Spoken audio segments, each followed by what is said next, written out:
Hello guys, today I'll show you how to automatically delete unwanted file or other files or file in recycle bin and other file. So how to the file that you don't need, so it will delete automatically by itself. How to set it?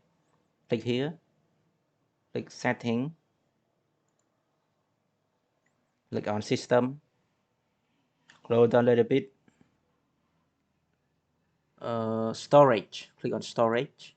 You see here. So it will, and when you turn on this, the system in this computer will automatically delete the file that you don't need, temporary files and other file in your recycle bin. Yeah, this is very nice. If you don't wanna manually delete in the file, you can turn on this. It will automatically delete by itself.